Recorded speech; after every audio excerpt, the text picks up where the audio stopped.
오늘 성경 말씀은 창세기 21장 8절에서 21절까지 말씀입니다. 제가 읽습니다. 창세기 21장 8절. 아이가 자라매 젖을 떼고 이삭의 젖을 떼는 날에 아브라함이 대언을 배설하였더라.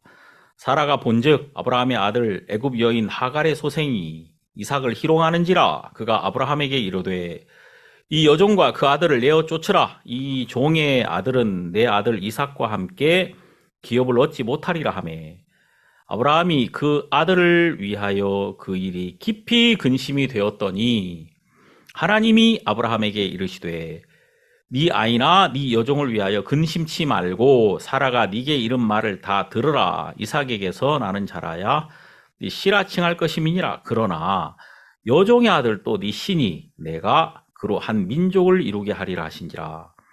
아브라함이 아침에 일찍 일어나 떡과 물 한 가죽 부대를 취하여 하갈의 어깨에 메워주고 그 자식을 이끌고 가게 하매, 하갈이 나가서 부엘세바 들에서 방황하더니 가죽 부대의 물이 다한지라.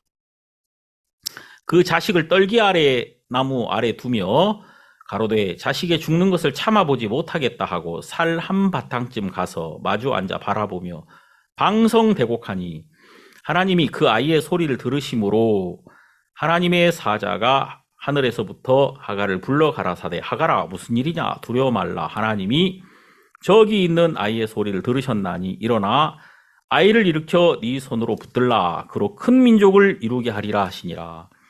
하나님이 하갈의 눈을 밝히심에 샘물을 보고 가서 가죽 부대에 물을 채워다가 그 아이에게 마시웠더라. 하나님이 그 아이와 함께 계심에 그가 장성하여 광야에 거하며 활 쏘는 자가 되었더니, 그가 바란 광야에 거할 때에 그 어미가 그를 위하여 애굽 땅 여인을 취하여 아내를 삼게 하였더라. 21절까지 읽었습니다. 시간이 지나면 지날수록 정말 우리가 이 하나님 안에 있다는 게 얼마나 복된 것인가. 정말 많은 사람들은 내가 막 하나님을 알고 좀 더 그와 가까워지려고 수없이 노력을 하고 있습니다. 그런데 그렇게 해서 하나님과 가까워진 사람은 아무도 없습니다. 자, 그러면 우리가 어떻게 하나님과 가까워지느냐? 그것은 간단합니다. 하나님이 나에게 다가오시면, 나에게 아버지가 달려오면 나는 그 아버지와 가까워질 수 있는 겁니다. 누가복음 15장을 보면 탕자에 대한 이야기가 나오죠. 이제 둘째 아들이 아버지의 재산을 가지고 그가 먼 나라에 갔습니다. 그래서 허랑방탕했고 그 재산을 다 허비해서 이제 돼지우리에 갑니다. 그가 거기에서 이제 귀한 걸 깨닫죠. 내 아버지의 집에는 양식이 풍족한 품꾼이 얼마나 많은고 나는 여기서 줄여 죽는구나.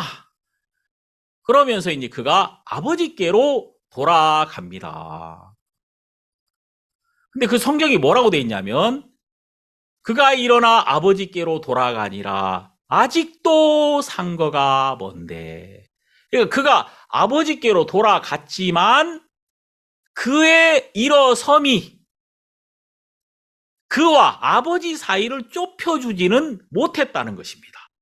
아직도 상거가 먼데, 그가 아버지를 향해 돌이켰지만 아버지와의 거리는 여전히 멀기만 했다.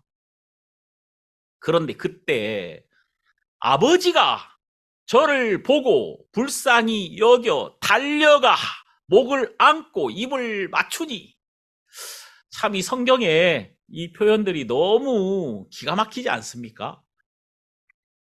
아들이 일어나서 가고자 했지만 거리가 멀기만 했다, 아버지와의 거리가. 그런데 아버지가 아들을 보고 막 달려오더란 말입니다. 불쌍히 여겨가지고. 그러니까 아들과 아버지의 거리를 좁힌 것은 아들의 노력이 아니라 아버지의 긍휼이었단 말입니다. 그 아버지의 긍휼이 아들과 아버지의 거리를 좁히는 것이었다. 에베소서 2장 13절에 보면 전에 멀리 있던 너희가 그리스도 안에서 그리스도의 피로 가까워졌느니라. 자, 그 멀리 있던 너희, 거기서는 유대인과 이방인을 의미하기도 하고 또 멀리 있었던 하나님과 우리를 의미하기도 합니다.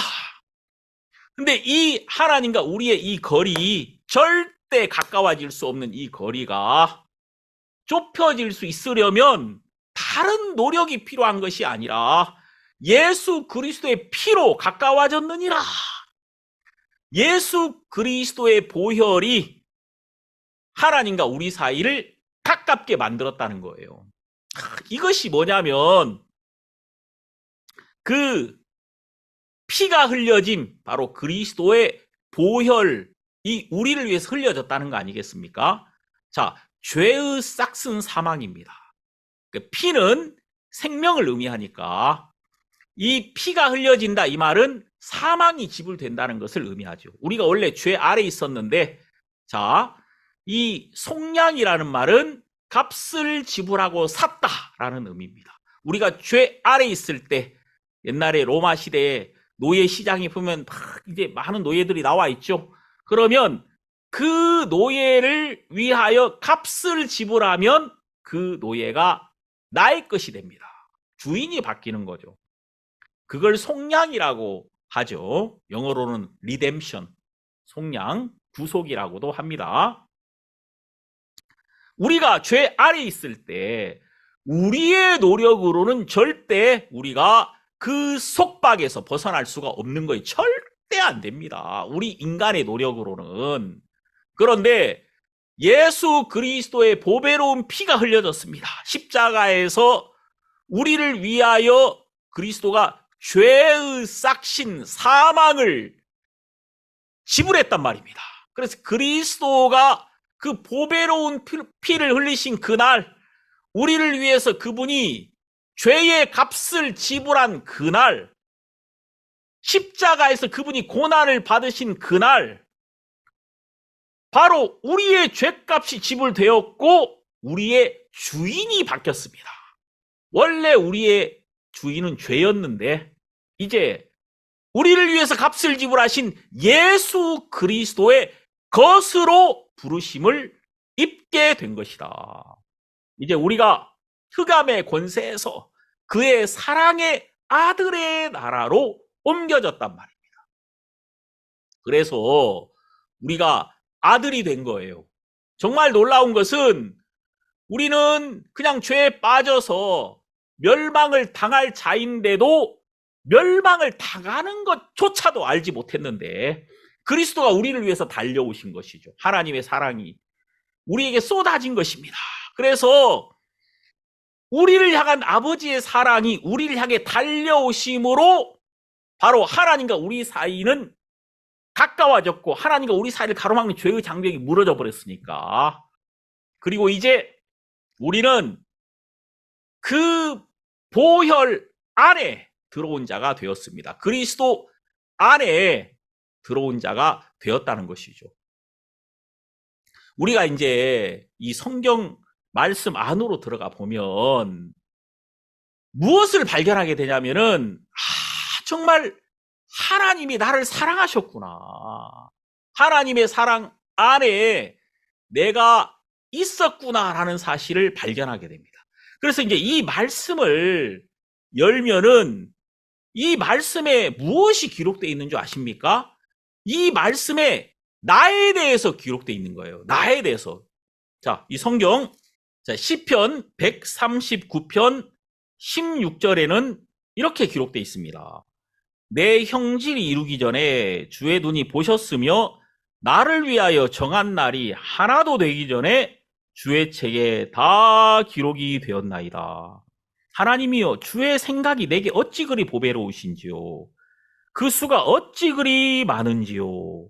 자, 이 성경에 보면은 나에 대한 이야기가 주의 책에 다 기록이 되었나이다. 내 형질이 이루기 전에 나에 대한 이야기가 이 주의 책에 기록이 되었다는 거예요. 그래서 우리가 이 성경을 열고 하나님의 말씀 안으로 들어가 보면 여기에서 내가 보입니다. 내가. 이거 정말 놀라운 일이죠. 여기서 내가 보이는 거예요. 자, 요한복음 8장을 봤더니 간음 중에 잡힌 여자가 보입니다. 첫 번째는. 그런데 그 간음 중에 잡힌 여자를 들여다 보니까 거기서 내가 보입니다. 그리고 그 악한 나, 죽을 수밖에 없는 나, 그것을 한참 보다 보면 또 누가 보이냐면 그 중심에 예수 그리스도가 보입니다. 그 나를 바라보고 있는 예수 그리스도, 예수와 그 가운데 섰는 여자만 남았더라. 나와 예수 그리스도가 그 말씀 안에서 정확하게 보이더라는 거예요. 요한복음 4장에 보면 수가성의 여인이 나오죠. 이제 이 여인이 예수님을 만나잖아요. 예수님이 먼저 이 여인을 찾아가셨더라고요. 먼저 기다리셨더라고요. 먼저 말을 거셨더라고요. 예수님이. 이 여인은 아무것도 모릅니다. 그냥 목마른 여자입니다. 물을 길러 왔는데 예수님이 물 좀 달라 먼저 말을 거셨어요. 그랬더니 이 여자가 당신은 유대인으로서 사마리아 여자 나에게 어찌 물을 달라 하시나이까? 그때 예수님이 네가 만일 하나님의 선물과 너에게 물을 달라 하는 이가 누구인 줄 알았다면 너는 그에게 구하였을 것이요 그가 생수를 너에게 주었으리라. 내가 너를 위해서 선물을 가져왔어. 하나님의 선물. 그 선물을 가지고 왔어. 네가 만일 이것을 알았다면 넌 나에게 달라고 했을 것이고 나는 너에게 주었을 거야. 이 여자가 깜짝 놀라죠. 그러면서 이제 대화를 계속해 나갑니다. 그러면서 나중에 이 여자가 말하죠. 메시아 곧 그리스도라 하는 이가 오실 줄을 내가 아노니 그가 오시면 모든 것을 우리에게 고하시리이다. 네게 말하는 내가 그로라. 이 여자가 그리스도를 만난 겁니다. 그리고 이 여자가 이제 물동이를 버려두고 마을로 뛰어가서 항상 사람들을 피해서 도망다니던 여자였는데 마을로 탁 뛰어가가지고 그가 막 외치죠. 뭐라고 외칩니까? 나의 행한 모든 일을 내게 말한 사람을 와 보라. 이는 그리스도가 아니냐? 그러니까 이 여자가 발견한 게 무엇이냐면 내가 그리스도를 만났는데 그분이 다 나를 알고 계시더라. 내 머리끝부터 발끝까지 내 모든 것을 다 알고 계시더라. 이걸 발견한 거예요. 자, 여러분, 우리는 고장나 있는데 이 여자는 목말라 있는데 이 여자가 자기를 지으신 창조주를 만난 겁니다. 자, 그분을 만나는 순간 그분이 온 순간에 어떻게 됩니까? 모든 것을 완전히 고쳐지는 것이거든요. 제가 말씀드렸죠. 제가 1996년도 그 4년도 이럴 때 이제 오사카에서 선교를 하고 있었는데 그때 우리 집에 이제 썩음썩음한 냉장고가 하나 있었어요. 미쓰비시. 이게 이제 냉동실이 고장 나가지고 얼음이 안 얼리는 거예요. 너무 더운데 이제 여름 덥거든요. 오사카가. 그래서 이걸 뭐 냉장고를 어떻게 할까 하다가 그때 뭐 우리가 넉넉하지도 못하고 해서 AS 이제 전화했습니다. 우리 이 냉장고가 이 얼음이 안 오는데 좀 도와달라고. 그래서 이제 그 미쓰비시에서 온 거예요. 기사 둘이. 막 왔는데 이거 진짜 버릴까 말까 하다가 이제 전화했는 건데 이분들이 올 때는 막 진짜 그야말로 뭐 산소 탱크하고 막 기계를 막 잔뜩 들고 왔어요. 그래가지고 이걸 막 뜯어내가지고 새 걸로 모터를 바꾸더라고요. 깜짝 놀랐어요. 제가 겁이 나더라고요. 이거 버릴까 말까 했던 냉장고인데 또 이 사람들이 이걸 고쳐가지고 돈을 얼마나 받아먹으려고 하나. 내가 이거 돈 달라고 하면은 원래대로 해놓으라고 그렇게 말해야지. 이제 이렇게 생각을 막 하고 있습니다. 이제 다 고쳤어요. 그거를 다 고쳤습니다. 제가 물었습니다. 고래와 이쿠라 데스까? 하고 이제 이거 얼마입니까? 하고 물었더니 이분이 나를 보면서 씩 웃으면서 고래와 서비스 이렇게 이야기를 하는 거예요. 이거 무료라는 거예요. 서비스다. 왜냐하면 우리가 만든 모타에 문제가 생겼을 때는 우리는 끝까지 이걸 책임진다. 자, 거기서 만들었기 때문에 거기서 책임진다는 것이죠. 그렇다면 우리의 냉장고가 고장났지만 그것을 만든 사람들이 왔을 때, 그 회사에서 이미 왔을 때 이 냉장고는 온전하게 되는 거예요. 이것을 해결할 수 있는 사람 안에서 말입니다. 이 고장난 것이 아무것도 문제가 되지 않는다는 것이죠. 이것을 만든 사람 안에서, 이걸 해결할 수 있는 사람 안에서. 그런 것처럼 예수 그리스도가 이 여인에게 왔습니다. 자, 이 여인은 그리스도를 만났습니다. 나의 창조주, 나의 왕, 나를 지으신 분을 이 여자가 만난 거예요. 내 모든 걸 다 알고 계신 분, 그분이 어떻게 나를 알았겠습니까? 나를 안다는 말은 나를 지었다는 말이거든. 이 건물을 지은 사람이라야만이 이 건물의 모든 걸 알지 않습니까? 이걸 지은 사람은 우리 눈에 보이지 않는 이 벽 속에 어떻게 선들이 지금 이어지고 있고 배관은 어떻게 돼 있고 이 건물의 두께는 어느 정도고 다 알고 있습니다. 지었기 때문에. 자, 우리를 지으신 창조주가 우리에게 왔다. 우리는 연약하고 우리는 정말 심각하게 고장나 있습니다.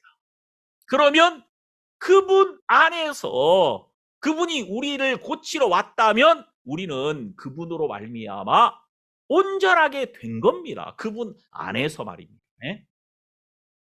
그러니까 이 여인이 그걸 외친 거예요. 많은 사람에게 가서 나의 행한 모든 일을 내게 말한 사람을 와보라. 이는 그리스도가 아니냐. 내가 남편이 5 있었다는 것, 6번째 남편하고 살고 있다는 것, 내가 지금 목말라 있다는 것, 나에게 문제가 많다는 것, 나를 알면서도 나에게 오시고 먼저 말을 거시고 나에게 그분이 찾아오시고 내 모든 것을 아시고 나를 책임지신 분, 바로 이분이 그리스도였단 말이에요. 우리는 성경을 보면 볼수록 뭘 느끼느냐 하면 이분이 나를 알고 계시는구나, 이것을 발견하게 되는 거예요. 제가 과거에 한번 아프리카에 집회를 하러 갔는데 벨트가 없는 거예요. 벨트. 이 벨트 어떡하지? 이 벨트가 이제 끝이 자꾸 갈라지는 거예요. 공항에서 이걸 살까 고민을 했습니다. 한 20불, 30불? 그 정도, 한 3만 원 정도 하더라고요. 살까 말까 하다가 아프리카에는 정말 이 사선을 넘나들면서 복음 전하는 선교사님들이 계시는데 내가 이 쇠벨트를 가지고 가는 것보다 차라리 험벨트가 낫겠더라고요. 그래서 그냥 갔어요. 갔는데 그때 이제 거기 이제 집회를 할 때 함께 오신 분들이 다른 도시에서, 대구에서 오신 분이 계셨어요. 근데 그분이 저에게 목사님, 제가 이 목사님을 드리려고 선물을 하나 가져왔습니다. 아유, 그렇습니까? 이게 뭡니까? 하고 작은 걸 하나 주시는데 거기 이제 대구 동아 쇼핑센터라고 이렇게 써진 거예요. 딱 열어보니까 뭐겠어요? 벨트였어요. 제가 진짜 그 벨트를 딱 받고 진짜 한동안 말을 할 수가 없더라고요. 감사하다고, 너무 고맙다고 하고 이제 제가 방에 들어와 가지고 하나님께 너무 고마운 거죠. 하나님, 제가 그 공항에서 면세점에서 벨트를 만지작거리는 나를 하나님이 보실 때 얼마나 내가 한심했겠나. 하나님이 나를 알고 계시더라 그 말이에요. 이분이 내 모든 형편을 알고 계셨구나. 우리가 하나님 말씀 앞에 설 때마다 이것이 발견이 되는 것이죠. 어미새가 알을 품고 있습니다. 그 알을 그 가슴에 품고 있을 때 그 알이 어미의 품 안에서 품기워 있는 동안에 알은 완성됩니다. 그 품 안에 온전히 품겨 있을 때 그 껍질을 깨트리고 새가 하늘을 날게 되는 거죠. 그 알 속에 갇힌 삶과 알을 깨트리고 하늘을 나는 삶은 완전히 다르지 않습니까? 거듭나기 전과 거듭난 후는 완전히 다릅니다. 그럼 이제 이 거듭난다는 것은 하늘에 속한 삶이죠. 거듭나기 전에는 육체 안에 갇힌 삶이고 이 인생 안에 있는 것이고 거듭난 후는 영생 안에 있는 것이고 인생에서 일생에서 영생으로 옮겨가는 거죠. 사망에서 생명으로 옮겨가는 거죠. 그럼 이제 그렇게 되려면은 껍질이 깨어져야 된단 말이에요. 근데 이 껍질은 언제 깨어지냐면 알이 그 안에서 완성될 때 병아리가 새가 완성되면 그 껍질을 깨트릴 수 있는 힘이 그 안에서 생기는 것이죠. 우리가 스스로 완성되는 것이 아니라 언제 완성되냐면요. 내가 하나님의 사랑 안에 있다는 사실을 발견하는 겁니다. 알이 어미새의 품 안에 있듯이 나를 하나님이 온전히 품고 계시는구나. 내가 그분의 사랑 안에 온전히 있다는 사실을 발견하게 되면은 그분이 십자가의 보배로운 피로 그분이 다 이루었다고 말씀하실 때 그분 안에서 그분의 공로 안에서 나는 모든 죄에서 온전히 벗어나서 하나님 앞에 당당히 설 수 있게 되었구나.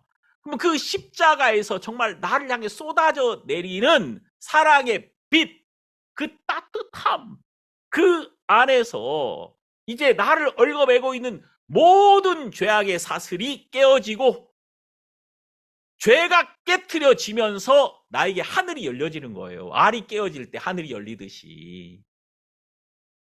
이게 얼마나 놀라운 사실입니까?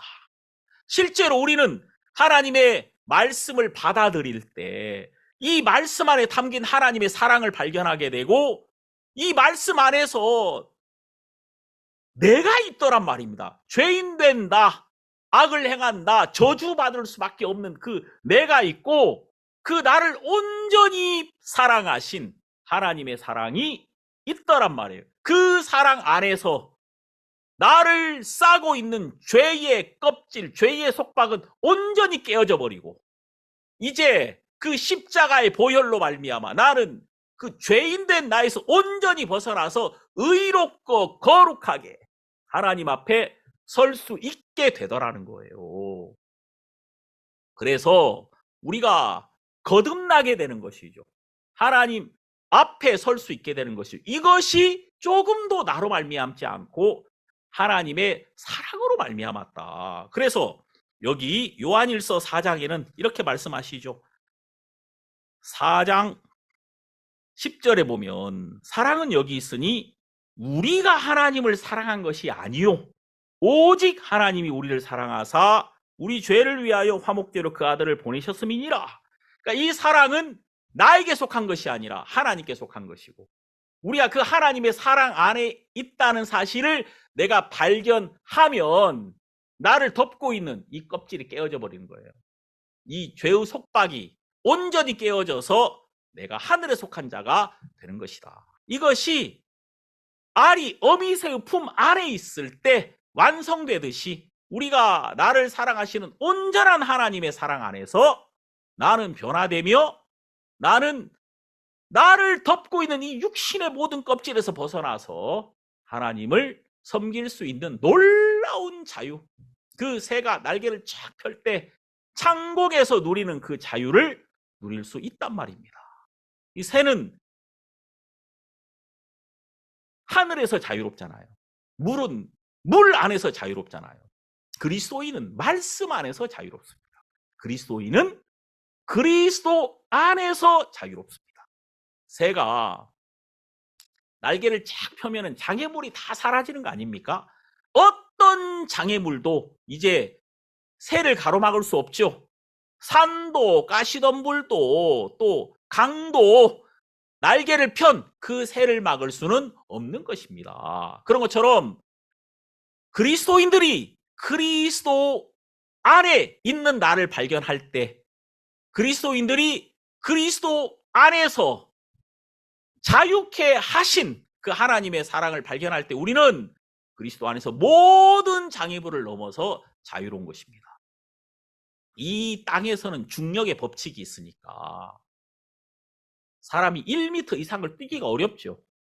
보통은 1m 이상을 못 뜁니다. 그런데 달나라에 가면은 법칙이 달라진다고 하더라고요. 달나라에 가면은 자기 키의 7배를 뛴다고 합니다. 중력이 다르니까 법칙이 다른 것이죠.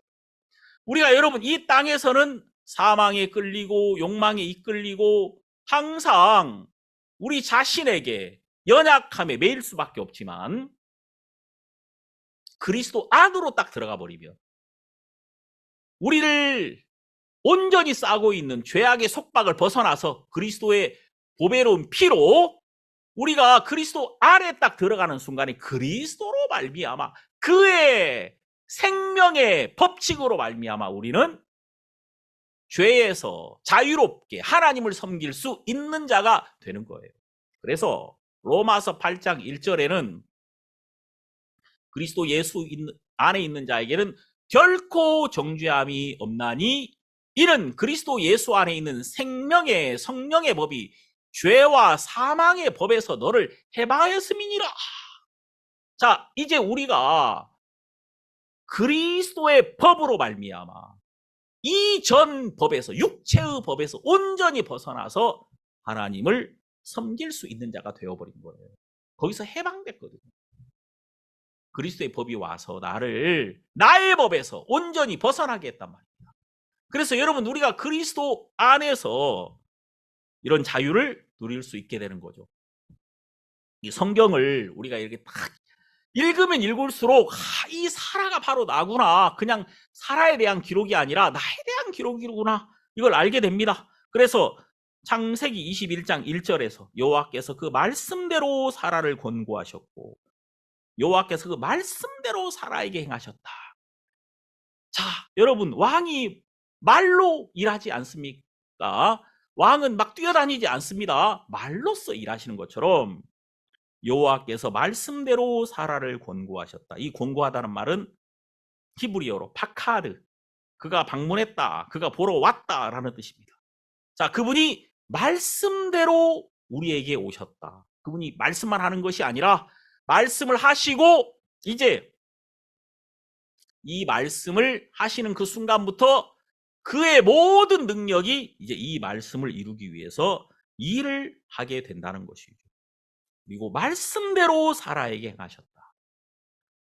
하나님이 사라에게뿐만 아니라 여러분과 저에게도 자식을 낳을 수 없는 우리, 소망이 없는 우리에게 말씀으로 먼저 찾아오십니다. 그리고 말씀하시고 그분이 방문하십니다. 말씀하시고 그분이 행하십니다. 말씀대로 하나님이 하나님의 약속을 이루어 주시더라고요. 여기 사라가 6절에 사라가 가로되 하나님이 나로 웃게 하시니 듣는 자가 다 나와 함께 웃으리로다. 또 가로되 사라가 자식들을 젖먹이겠다고 누가 아브라함에게 명하였으리오마는 아브라함 노경에 내가 아들을 낳도다. 누가 사라가 젖먹이겠다고 말하겠느냐? 야, 사라가 젖을 먹인다고? 그게 말이 되는 소리야? 여러분들도 이런 이야기 많이 들어보셨죠? 이런 이야기를 들어보려면은 하나님의 약속을 말해야 돼요, 여러분들이. 말해야지 비웃음도 받는 거고 하나님이 여러분이 비웃음을 받는 만큼 하나님이 영광도 받으시는 겁니다. 이것을 부끄러워하지 말고 담대히 말하십시오. 누가 사라가 자식들을 젖먹이겠다고 하겠느냐? 그게 말이 되는 소리냐? 정말 여러분들의 가족들이 다 함께 하나님을 섬기는 영광스러운 자리에 있겠다고 누가 말할 수 있겠습니까? 여러분의 자녀가 놀라운 하나님의 일꾼이 되겠다고 누가 말할 수 있겠습니까? 그러나 하나님께서 그렇게 말씀하셨다면 그렇게 될 것이다. 그래서 여러분들이 담대하란 말입니다. 하나님이 여러분들에게 말씀하셨다면 여러분들이 담대해도 된다.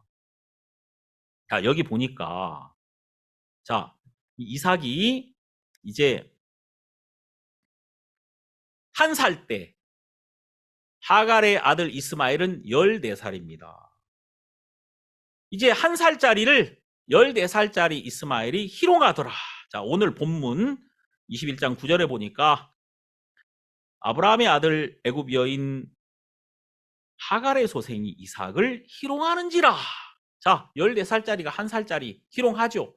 자, 이런 일들은 이때만 벌어지는 게 아니고 오늘날 우리 가운데도 벌어지고 있다. 갈라디아서 4장이 말씀하고 있죠. 이제도 그러하도다. 똑같다. 그 말이 옛날이나 지금이나 우리 안에서 이제 1살짜리 하나님의 약속이 꿈틀댑니다. 말씀이 와서 우리에게 준 소망이 있잖아요. 정말 하나님이 나를 통해 역사하시겠다. 하나님이 내 가족을 구원하시겠다. 내 자녀를 구원하시겠다. 내 아이들로 하나님의 일꾼으로 하나님이 세워주시겠다. 이런 소망, 이런 마음들이 이제 딱 내 안에서 시작이 되면 이제 바로 내 경험, 내 판단, 내 안에서 이미 장성한 내 생각들이 내 안에서 이제 막 꿈틀거리기 시작하는 이 약속의 씨를 짓밟아 버린단 말이에요. 그게 말이 돼? 그게 있을 수 있을 것 같아? 여러분, 사람은 이 몸이 시간을 통과하면서 경험을 만듭니다. 그리고 경험이 축적되면 그게 방법이 되죠. 그래서 우리는 내 경험을 통해서 항상 내 미래를 바라보는 거예요. 과거에 이랬기 때문에 앞으로도 이럴 것이다 라는 생각을 하잖아요. 항상 이제 우리는 이렇게 나의 생각, 나의 경험을 통해서 내 미래를 바라봐요. 그리고 항상 내 방법, 내 생각, 내가 해왔던 그 일의 과거의 경험에 내가 매여 있습니다.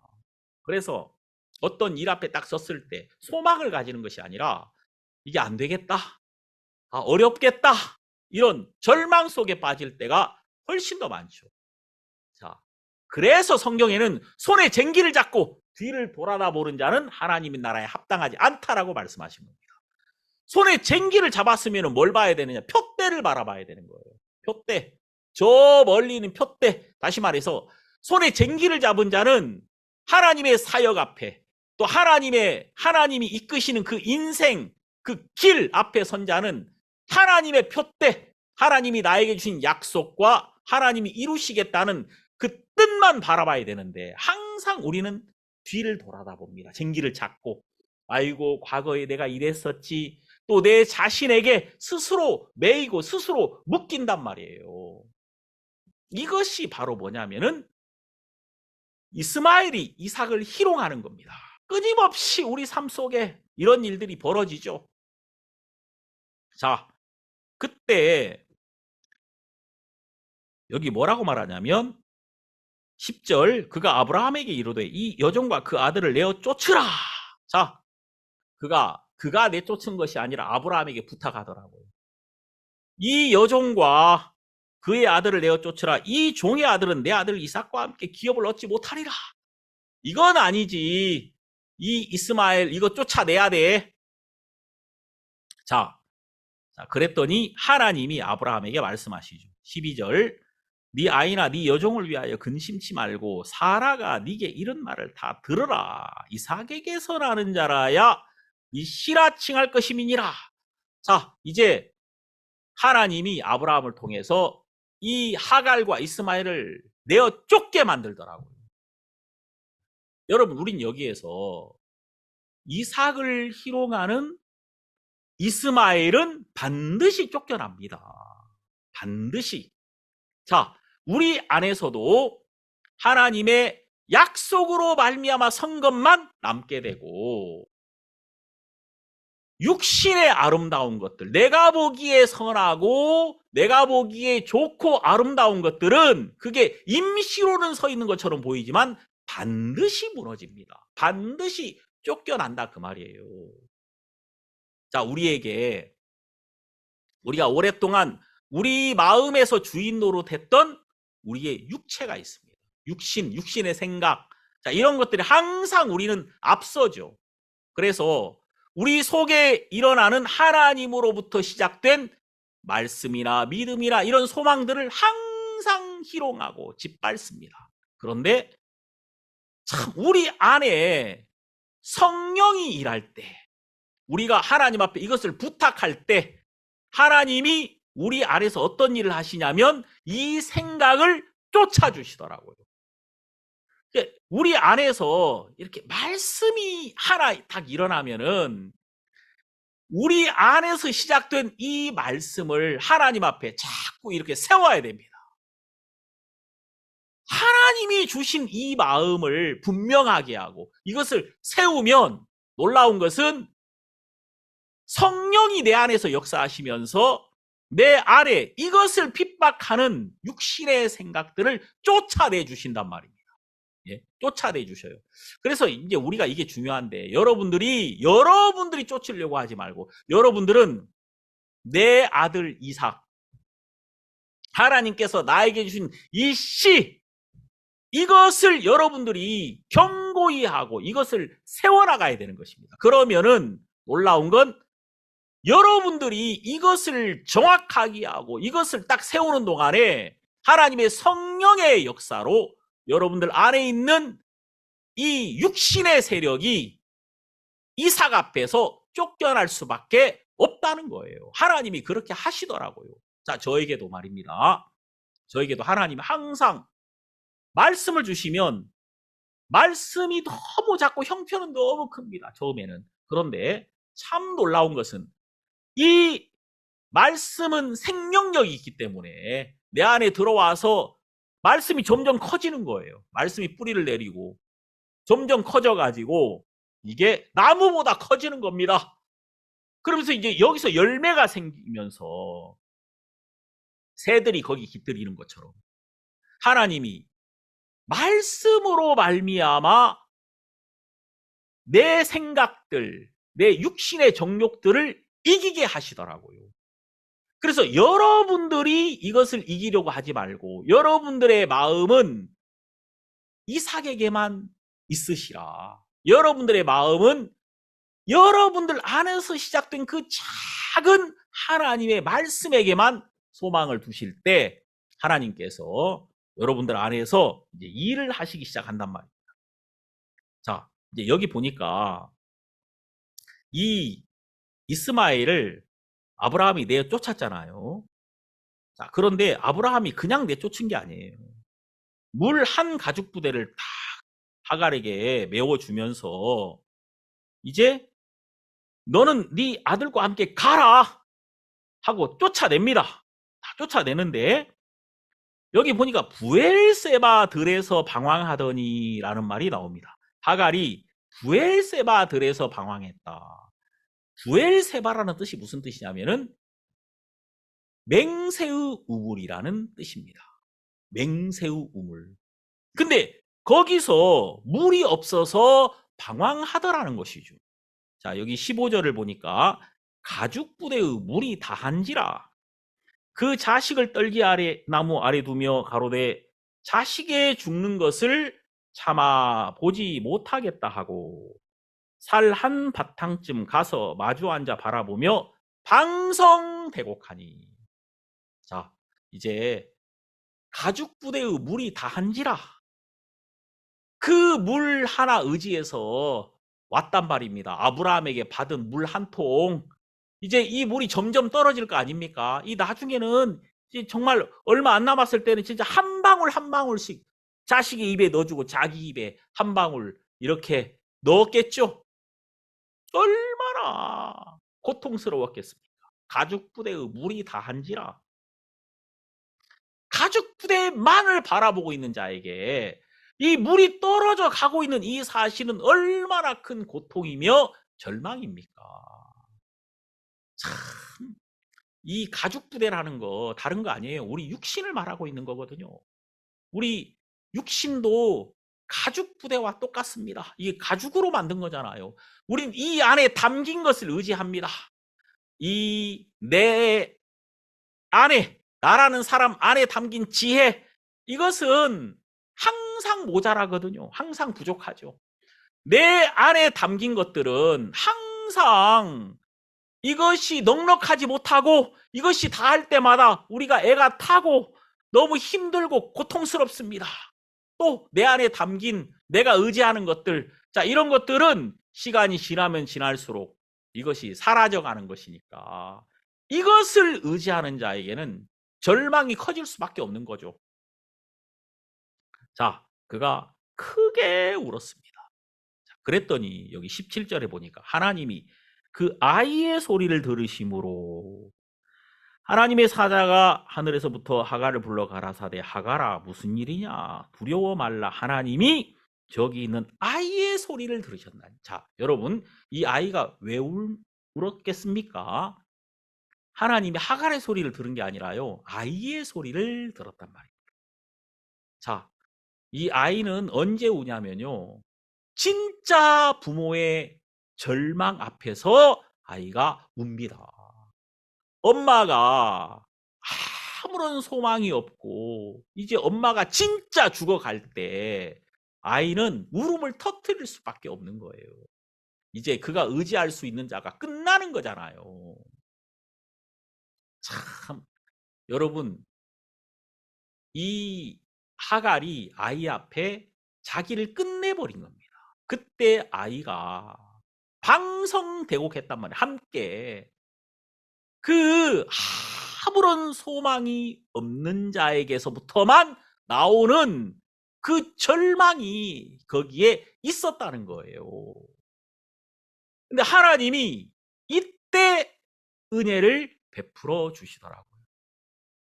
자, 우리는 여기에서 이 하갈이라는 여자가 자기를 세우고 자기가 주인 노릇하려고 할 때는 쫓겨나더라고요. 그런데 그가 이제 죽음 앞에 딱 섭니다.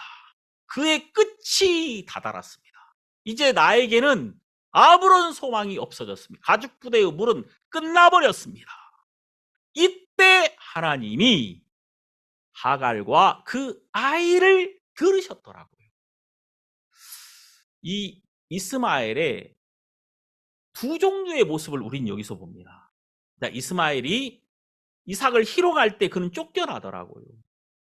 이스마엘이 주인 노릇을 하려고 할 때 쫓겨나더라고요. 그런데 이스마엘에게 죽음이 왔을 때, 이스마엘에게 끝이 왔을 때, 이스마엘에게 그가 의지하는 모든 가죽부대의 물이 사라져 버렸을 때 하나님의 긍휼이 하갈에게, 이스마엘에게 임하더라는 거예요.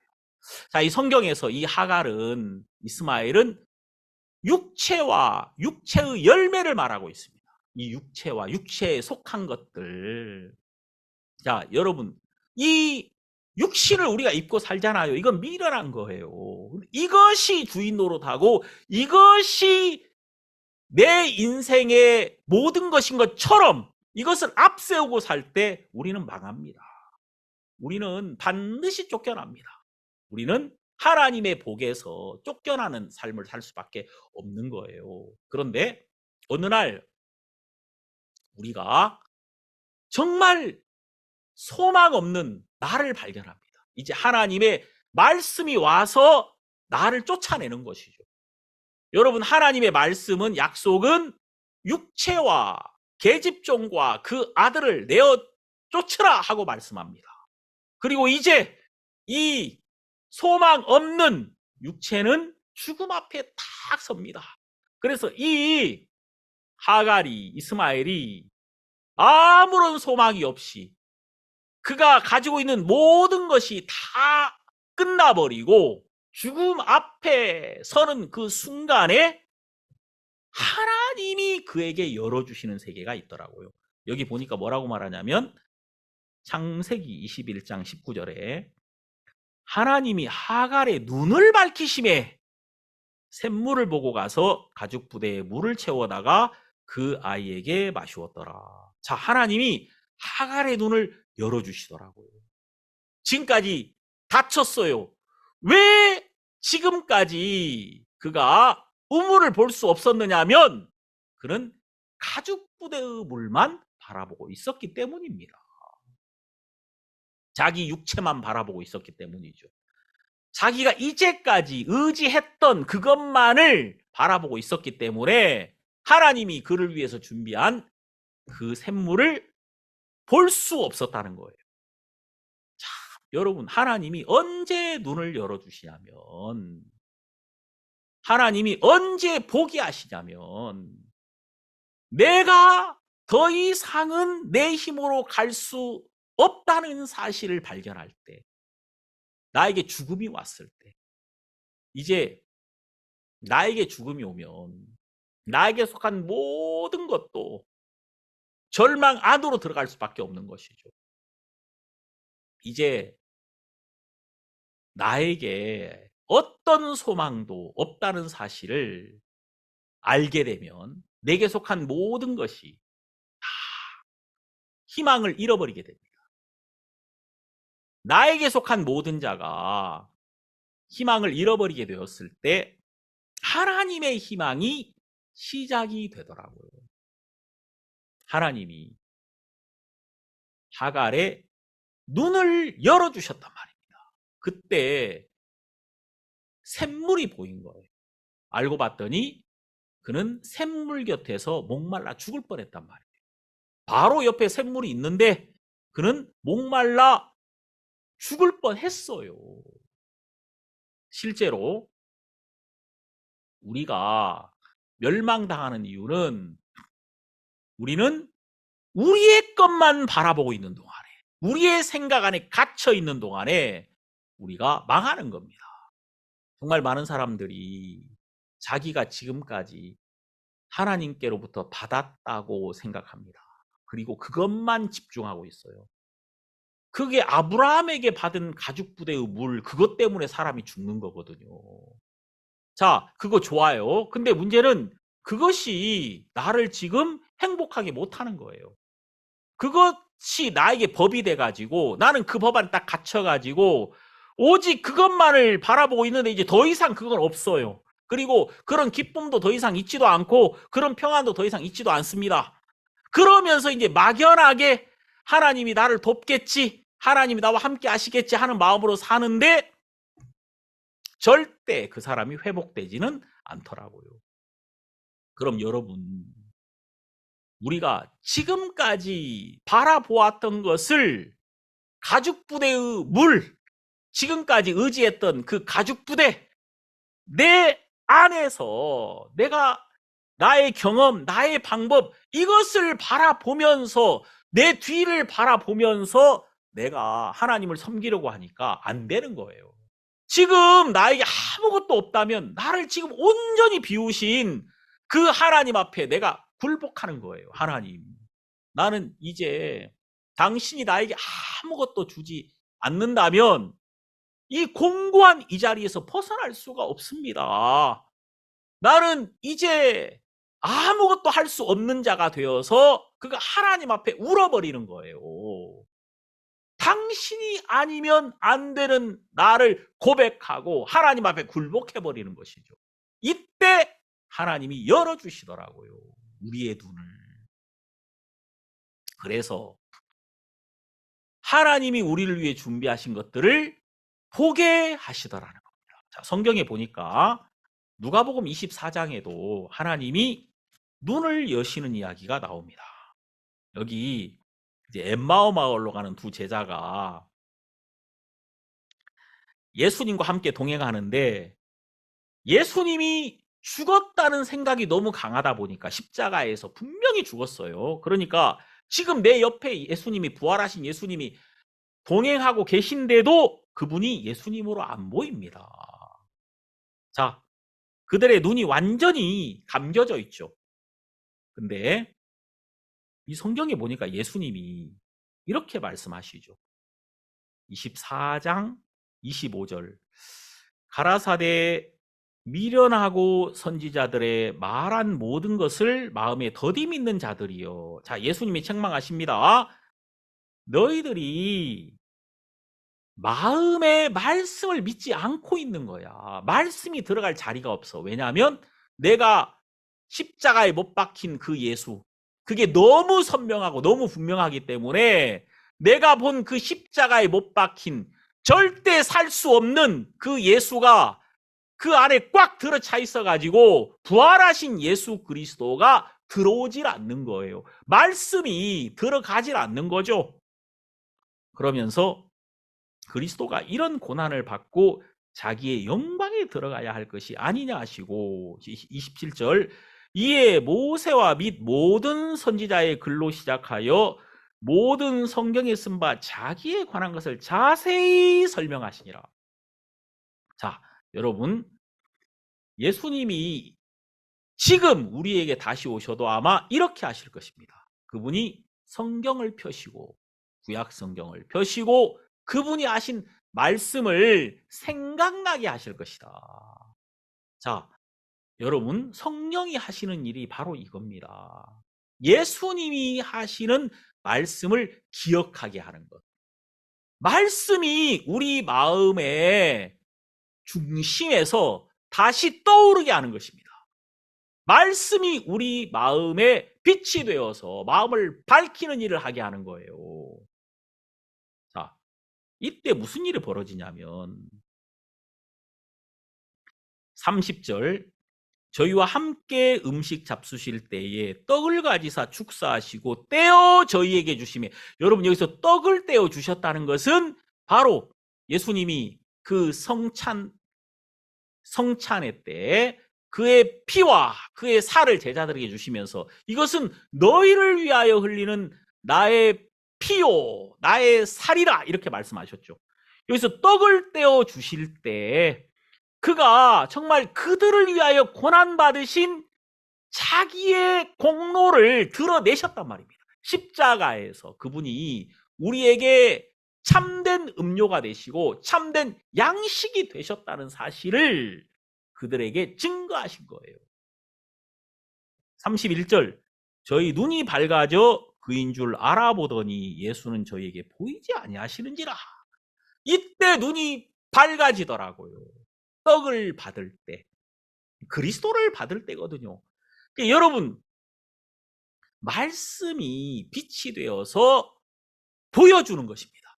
말씀이 와서 비춰 주어야 우리는 그리스도도 보고 하나님이 하신 일도 발견하고 우리의 미련한 데서부터 우리가 벗어날 수가 있는 거예요. 참, 이 성경을 보면은 이런 게 정말 놀라운 거죠. 우리가 미련하지만 미련하다는 것도 모릅니다. 그래서 예수님이 그 미련함도 알려주셔야 되는 거예요. 빛이 와야 내가 믿지 못했다는 것도 알게 되고 내가 어리석었다는 사실도 발견하게 됩니다. 그리고 떡을 받아야 눈이 열어지더라고요. 예수 그리스도에게. 다시 말해서 십자가에서 우리가 예수와 함께 죽은 자가 돼야 내가 생명이 없는 자가 되어야 그리스도의 살이 나에게 생명의 양식이 되는 것이며 내가 아무런 소망이 없는 자가 되어야 내가 그리스도가 없이는 목말라 죽을 수밖에 없는 자가 되어야 그리스도의 보혈이 우리의 참된 생명의 음료가 될 수 있다는 것입니다. 이게 여기서부터 막 흘러오는 것이거든요. 십자가에서 내가 그리스도와 함께 죽을 수밖에 없는 자로 발견될 때 내가 하나님을 가장 대적하며 내가 하나님을 가장 거스리고 하나님 앞에 정말 악한 자로 소망 없는 자로 발견이 되면 그 자리에서 나의 생명이 되시고 나의 참된 생수가 되신 그리스도가 거기서부터 흘러나오는 거예요. 예수님의 옆구리에서 피와 물이 흘러나왔지 않습니까? 성전에서 물이 흘러나왔지 않습니까? 성전된 예수 그리스도에게서, 그 십자가에서 그분이 고난받으심에서 바로 우리에게 생수가 흘러넘치는 것입니다. 우리는 이 창세기 22장에서 하갈의 눈을 밝히신 하나님을 봅니다. 자, 하갈이 지금 죽음 앞에 섰거든요. 자, 그는 가죽부대의 물이 다한지라 이제 그에게 아무런 소망이 없는 자기 자신을 보았습니다. 그가 아무런 소망이 없는 자신을 보고 자기를 향하여 통곡하더라고요. 이제 죽을 수밖에 없는 자가 되더라고요. 소망 없는 자가 되더라고요. 그때 하나님이 그에게 소망이 되시더라. 그의 눈을 열어서 하나님이 그를 위하여 준비하신 생수를 발견하게 하시더란 말입니다. 여러분, 항상 이렇습니다. 우리의 소망이 없는 자리가 하나님의 소망이 열리는 자리가 되는 것이고, 우리가 버려진 자리가 하나님이 우리를 찾아오신 자리가 되는 것이고, 또 우리가 죽은 자리가 하나님이 우리에게 생명을 주신 자리가 항상 되는 것입니다. 저는 창세기 21장에 나타난 이 이스마엘이 자기가 세워지려고 한 이삭을 희롱한 이스마엘은 쫓겨나더라고요. 하지만 이스마엘이 죽게 되더라는 것입니다. 이스마엘이 끝나버리더라는 것입니다. 이스마엘이 끝난 그 자리가, 그 하나님이 그를 위해 준비한 놀라운 생수로 그가 목마름에서 온전히 벗어날 수 있는 그런 복된 자리가 되더라는 거예요. 우리가 끝이라고 생각했을 때, 우리에게 아무런 소망이 없다고 생각했을 때 그리스도는 즉시로 우리에게 소망의 문을 여신다는 것, 여러분이 잊지 마시기를 바랍니다. 기도하겠습니다. 하나님 아버지, 정말 감사합니다. 가죽부대의 물이 다한지라 하갈과 이스마엘이 방성대곡했고, 이제 하나님께서 그 아이의 소리를 들으시고 하갈의 눈을 밝히시며 그가 샘물을 발견합니다. 그의 가진 물이 끝났을 때 하나님이 그를 위하여 준비한 생수가 열리고 정말 넉넉하게 갈증을 해결하고 큰 기쁨을 얻고 또 그가 걸어갈 소망을 가졌던 것처럼, 하나님 항상 우리의 삶에도 우리의 끝이 하나님의 시작임을 알려주시고, 우리에게 지혜가 떨어졌을 때, 또 우리의 방법이 떨어졌을 때, 이제 그 떨어진 게 끝이 아니라 하나님께서 우리의 눈을 열어서 이제 그리스도 안에 있는 지혜를 보게 하시며, 우리의 의가 바닥났을 때 그리스도의 의로 말미암아 하나님 앞에 당당히 설 수 있도록 우리를 이끌어 주시는 것을 생각할 때 감사합니다. 하나님 아버지, 우리에게 이렇게 말씀의 빛으로 우리의 눈을 열어주신 걸 생각할 때 감사드리며, 오늘 또 이 말씀을 통해서 하갈의 눈을 여신 것처럼 우리 성도들의 눈을 여셔서 하나님께서 우리를 위해 준비한 것들을 보게 하시고 감사하게 하시고 하나님께 영광을 돌리게 하소서. 우리 주님께 영광을 돌립니다. 예수님 이름으로 기도드립니다. 아멘.